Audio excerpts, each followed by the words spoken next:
Hi, it's Anne, and we're getting ready for the holidays. I'm really having fun starting this holiday series. Your response has been so wonderful and so gracious, and I just really thank you so much. I think it's going to be fun to work through these next couple of months together in our special Saturday videos dedicated to holiday crafting. I've been thinking a lot about ways to move forward with this. And it seems to me that one of the first things that's really good for our preparations for holiday crafting is to create a bit of a kit, a bit of a stash that we can easily grab. And have our some of our materials assembled together before we get into actual projects. And one of the first things I think that's good to have on hand is some sort of a blank journal. If we're junk journalers, if we're doing planners, maybe holiday planners, maybe our December dailies, you want some kind of a blank journal. There are lots of different directions that you can take if you have some sort of a holiday blank journal. You can do, as I just mentioned, as a December daily, which is an interesting journaling practice where you just journal about your day and reflect on things all through the month, every day through the month of December. They can be really, really special journals to have.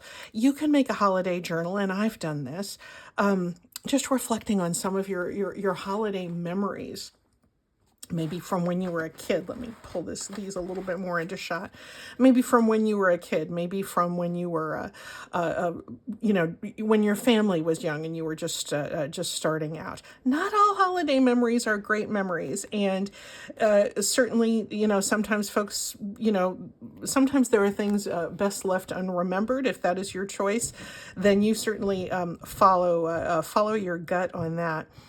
I don't think that all journaling has to be all happy stuff, but maybe processing things is useful to you in a journaling practice. Maybe it's not. That's totally up to you.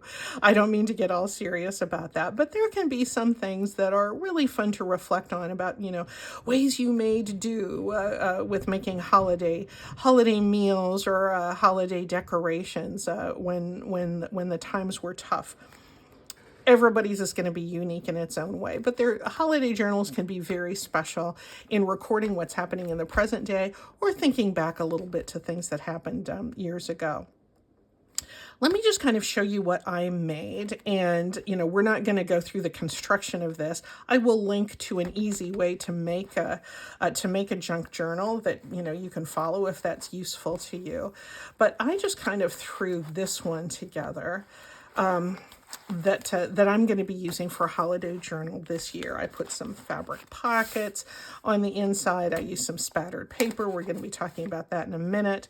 I had a couple of insert pages left over from last year that I threw in there that had some kind of holiday motifs, and put in an envelope with some pockets here. I don't know what's going to go on these pages, but it's a good way to kind of begin. And as we work on specific ephemera preparation and other crafts, as we go through the weeks ahead, this is a place where I'm going to be inserting them and then using them for my own journaling.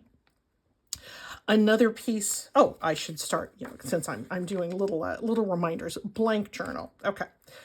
This is what we're talking about right now. That's really good to put into your holiday crafting kit.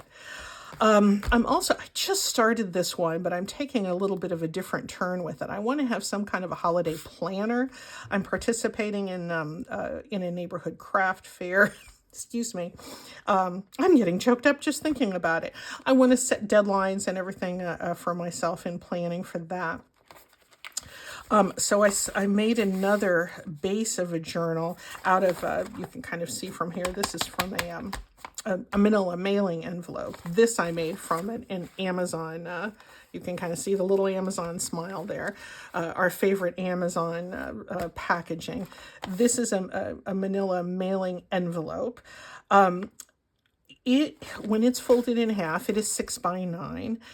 But I realized I need one for a planner. I need one that's a little bit bigger. So I think I'm going to be using this for something else. My plan was to put in some pockets here and then stitch in some pages, particularly with a lot of things with pockets that I can put in, receipts and calendars and such.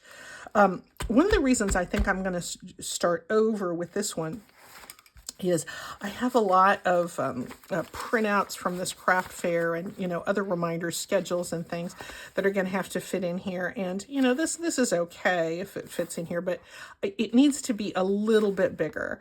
And I printed out calendars, and I would, if you're making a holiday planner, you can easily find monthly calendars online that you can just print out. I decided to cute this up a little bit with a little bit of coffee dye, but I did trim it down so that when it was folded, it could fit into a pocket here. I realized I'm not going to want to trim every 8.5 by 11 printout that I do. I'm not going to want to trim everything down because I'm going to lose some stuff. I just need to start with a little bit of a bigger notebook for my holiday planner. So I'll be restarting this. But the process is easy. It's a folded manila envelope. I just did some collaging up here. I covered it with some brown wrapping paper that I scrunched up and then rubbed with a little bit of distress ink and put a little bit of Mod Podge over it just to, to protect it from when it's sitting on the kitchen counter and such. You don't have to make your blank journal, though. You can often find, I found this just the other day in a thrift store, just a little notebook that's ring bound, and somebody has, used a good portion of it. But this would be so easy to use for some sort of a holiday planner. You could put your own pockets on it. This outside cover is beautiful. But if wine isn't your thing, or you wanted to have it to have a different kind of motif, you can easily glue something on top of this. These are thin pages, nice certainly for writing. If you wanted them to be a little bit sturdier to carry tags or cards, you could glue a couple together and make each one a double thickness, and they would still work perfectly nicely. So consider that. If it seems intimidating to do your own blank journal, you can just buy one, and you can find them for like $0.25. Almost all thrift stores have some sort of journal, and sometimes you can get lucky and find one that has an absolutely beautiful cover. Often they're blank too, but that's easily zhuzhed up. So anyway, if you have some kind of a blank journal that you want to use as your planner, as your memory keeper, that's a really good thing to start with in your in creating your holiday crafting kit. I thought I would pause briefly and go back to this one so that you could kind of see how easy it was for me just to do this little motif. And I'm going to use, as I said, I used an Amazon cover. I just scraped a little green acrylic paint on there, and then I just decoupaged a few pieces of napkins. I'm going to show you how easy that is to do. You saw me using these napkins last week when we made our little holiday gift tags. I'm not going to be using a timer for future projects. I only did it for that very first one, just so you could kind of see how easy it was, and you didn't need to invest a lot of time in making those tags. I had one dear viewer who said, "Oh, I hope you're not going to use a timer every time because I like to relax when I'm crafting." Yes, there's plenty of time for lots of relaxed holiday crafting.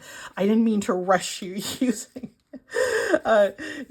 the timer. My point with that was to show that if you were short on time, you could invest 15 minutes and have those little gift tags. I kind of want to show you how I did this motif here, and then this is actually a really good way to practice if you don't know how you want to decorate the front of your blank journal for whatever form of holiday journaling it takes. You can just practice on a little scrap, and then you end up using the scrap for something else. I didn't have any didn't put any glue or any paint on this. This is just a piece of brown paper that clearly is very, raggedy around the edges, but we can trim it up and use it for something. I'm just going to use my glue stick and put down some of these. Pull this here so you can kind of see the corner of that.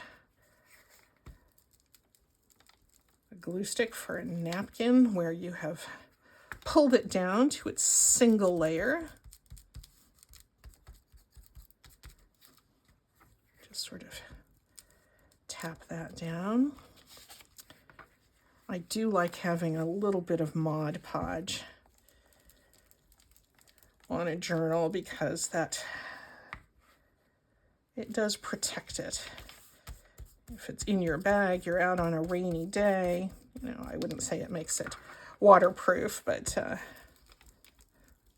it becomes kind of water resistant that way. Also for me, it's, if it's on your kitchen counter and you're cooking some soup and things are spattering and you have forgotten to move your journal, that helps to protect it. Okay, this doesn't look like much of anything right now, but I just kind of wanted to show you the technique.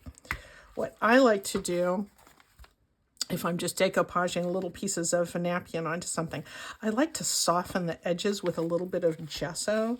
And this is a technique I have learned from Shauna at Chinooki Arts. I just use a little bit of gesso. And it's inexpensive. It lasts a long time. And I'm just going to take a little bit of that full strength gesso and just dab it around the edges of that napkin. And it gives kind of a snowy, you can kind of see once it's all finished, it's got kind of a little snowy exterior, and it just looks nice. It looks nice and unusual. And what I'll be able to do, even though this is just sort of a demo, I'll be able to use this piece and work it into a pocket or something else into one of our future projects. But it's a great way, if you're not really certain how something is going to look on a cover, it's a great way to experiment with what you think you would like to do, but doing it away from the cover, and then you can save this piece. If you like how it turns out, you can save the piece and throw it into your kit and use it for some sort of, it could be a pocket, it could be, something you cut up and make into a tag. This looks a little different than the cover because it doesn't have that paint underlay, but this is just an easy way to use those little bits of napkins that you might have left over from something else. This wasn't planned out, not all that aesthetically pleasing, but it's something I can set aside to dry. I can maybe put some spatters on later and use that. And if I do, it'll coordinate nicely visually. It'll make sort of a cohesive look with that journal there. Anyway, that's a little something you can play with now. Set it aside for a couple of months if you want. You don't need to be using it right now. Anyway, that's my advice on assembling or procuring some sort of a blank journal as the basis of your holiday journal or your holiday crafting adventure. Another thing that's good to have on hand is start shopping now for book and magazine images. I tend to write in my holiday journals, I tend to write a lot about cooking and baking. And it is really nice to go through some of your old cookbooks that are part of your cut-up stash and start harvesting them for artwork that you can put into your journals later. These are wonderful things that you can put into your stash.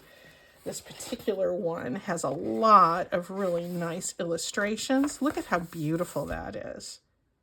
Oh, it's so nice. In fact, I think I'm just going to pull that out right now. Do I have use my X-Acto knife. And this, so I don't go through too many pages that I don't want to go through.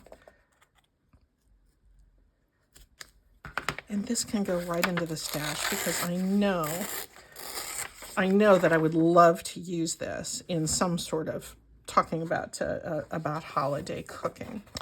There are words that you will run across too, like right here on this front piece. Fine baking, wouldn't that be nice to include in some sort of a collage in my holiday journal? I think it would. So I'm just going to harvest that right now. I don't need to decide now what I'm going to do with it. But at the time, you know, in the future, when I'm making some of my pages and I see this in my stash, I'm going to know exactly where I can put that. Look at these little illustrations. That's one reason I really enjoy this this cookbook, because it has all these cool illustrations and sketches that just have a neat vibe. Something that can go into the stash. You get the idea with this one. Let's look at another cookbook. Oops, sorry for that slamming sound.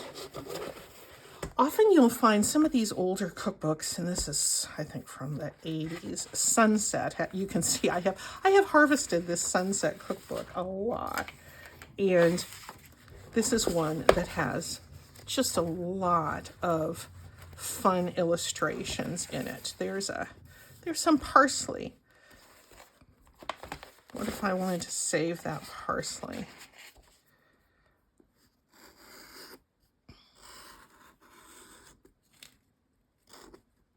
There we go. It goes right into the stash. If I'm writing about, you know, some sort of a cool dip that I made, or maybe putting recipes in, they're very easy to have. Here's a couple of tomatoes.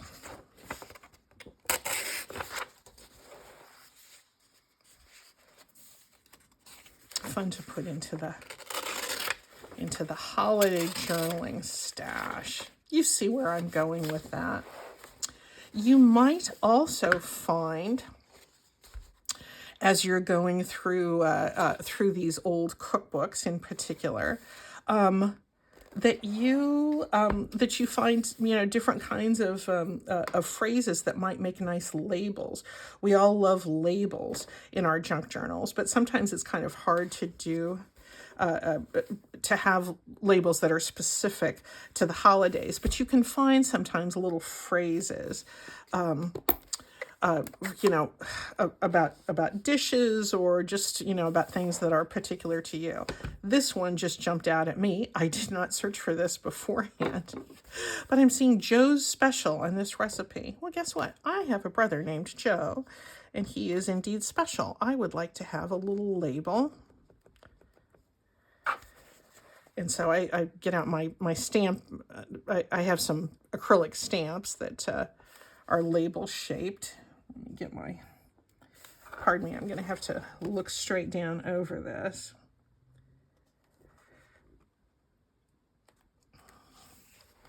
There we go.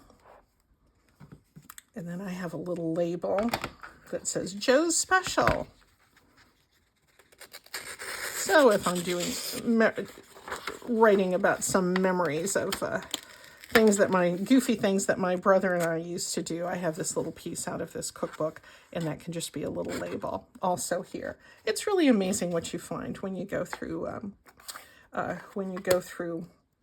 old cookbooks. Now, one of the things that will keep these things together in your stash is if you just put them in a little envelope, any kind of an envelope. Here's some that I cut out earlier that I fussy cut from this same Sunset cookbook. Got these little wooden spoons. So I'm kind of keeping all of them together. Some have been fussy cut out and some have not. And I'm just keeping them together in a little envelope I made from a dictionary page, but you certainly do not need to You do not need to make a special envelope about that. These that I just cut out, I'm going to put in there. Here's another little headline. Our all-time favorites. Wouldn't that be fun to use for in some sort of a journal about holiday cooking? I don't know what I'm going to do with these yet, but I like having them all together right here. There can sometimes be, if you're lucky enough to have some old vintage crafting sort of books. These are things I found in a thrift store, and what a find these were. These are this is from 1960. This one's from 1954. An old craft magazine called The Work Basket, and there are just so many fun images in these, and often these little craft magazines will have all kinds of holiday sorts of motifs in them. I mean, they're life-size Santa doorman. I could cut out this whole thing and make a collage. Little pattern for an Afghan. There's you look at all these exciting Christmas gifts. I could cut all kinds of things out of here. Look at this. An ad for a giant 6-foot shimmering aluminum tree, only $9.98. We did not have an aluminum Christmas tree, but I always thought that they were kind of cool. They were like the Jetsons. So these are the types of things that would be fun to put into your kit for when you're crafting later, so you don't have to go back and hunt for these things. You might not need them many other times of the year, but if you're doing something for the holidays, it's fun to have something special. So I'm going to set that aside. That is build your stash, build that kit with book and magazine images. So I'm going to set that aside. What are we going to do next? Here is something else to assemble for your kit. You've seen these napkins before, but if you take a look around your space, decorative papers and napkins, just bring them together. Not everything you have, but those that you know are really going to be useful to you. I ran across a piece of vellum that had spatters, white gesso spatters. I was doing a bunch of other spattering, and I just made a bunch of brown paper that I spattered gesso on. All of these scraps will come in handy. They can be a little bit of a collage. They can be a pocket. They can be a tag. They can be a side tuck. You can strew these brown pieces of wrapping paper or packaging paper throughout a journal, and it brings a really nice cohesive look. Something nice to have as part of your kit. Let me see how we're doing time-wise. Yeah, we're doing okay. Other kinds of decorative paper that you might want to have on hand. I did a few gel prints. They're not the most attractive things, but they have some sort of holiday colors to them. I put a little gold embossing. These are things that I can use as we're making other ephemera to use for our holiday craft projects. It's just kind of nice to have those all together. You might have some scrapbook paper that you enjoy. I would really not, there might be digitals. I don't really do digitals, but you may have some digitals that are special to you. Just put those decorative papers and napkins together in your kit, so you don't have to go sort through them later. There we go. The last thing I'd like to, two more things I want to advise you to have in your holiday crafting kit. Look for card fronts. You might have saved some from previous years and you have them tucked away. Bring them out and put them in your kit. I don't have that many, but I have a few that I've gotten in recent years that I've saved, and I just, I've cut the other parts away. But these are all things that we are going to use for some upcoming projects. And in fact, one of them we're going to use next week. So if you want to be crafting along and assembling your kit, but actually doing some projects, keep those card fronts handy, because that's something that we're going to be doing next week. And finally, the other thing I'd like you to consider having on hand in your box is some kind of Christmas fabrics. I have a lot of different kinds of Christmas fabrics, different motifs, different color schemes. I decided this year to just really stick with something that would go with this this traditional red and green, but it's the dark red and the dark green, not the really, bright fire engine red. Some of this is kind of bright red, but my greens are not. Are a little more muted. I used them in creating the pockets here. These are flannels, and so that feels nice to the touch. I didn't have a whole lot of any of these fabrics, but cut up into little bits, they will go quite a ways. I sewed some into this sort of, quilty kind of thing. The rest I just have, I threw a few lace scraps in there.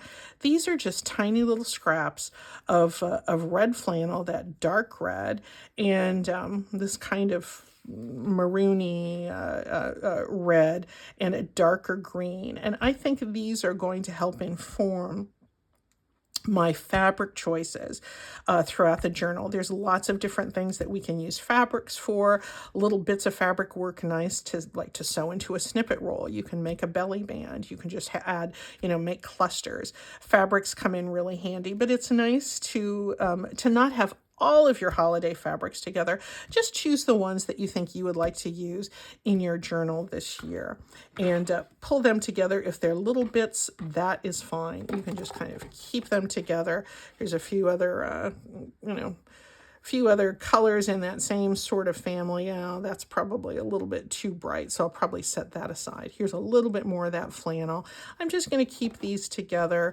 Found a little bit of ribbon that might come in handy, but all of this is going into my kit. This is, this is how we're going to start, and I want you to really explore what you think you might want to use. Where you might want to go with your holiday crafting. The December dailies are a really good idea. A lot of people, and I have done gratitude journals. I've done year-end gratitude journals. I have done small gratitude journals throughout the month of November, which is sort of traditional leading up to Thanksgiving. And there's little small notebooks. We're going to make one specifically for a November gratitude journal. If that's something that you're interested in, watch for that over the weeks to come. But don't feel like you have to have figured out, this is the year I'm going to make, a holiday journal with all of my family memories. You don't have to have the idea fleshed out completely. Just make some kind of make or procure some kind of a journal where you can get started, and you can always make additional journals to go along with your plan. Sometimes it's fun if you're planning on going to a family gathering and you're a close family. You might want to take a blank journal and pass it around and say, Aunt Sally, write down your cranberry sauce recipe, and, Cousin Mildred, remember when you used to take us kids sledding? Write about what you remember on that. You could fill a journal at a holiday gathering just by taking something blank and attractive, and then and have it filled with with tags. People can write on the backs of the tags and cards. You can have a really, really special journal taking advantage of how people get together at the holidays. You don't have to decide right now. We're just getting started. So I hope this gives you an idea for how you can begin to assemble your card kit. Not your card kit, your crafting kit, and have things pulled together so as you get started, you're really nicely organized. We'll see you next time, guys. Bye-bye.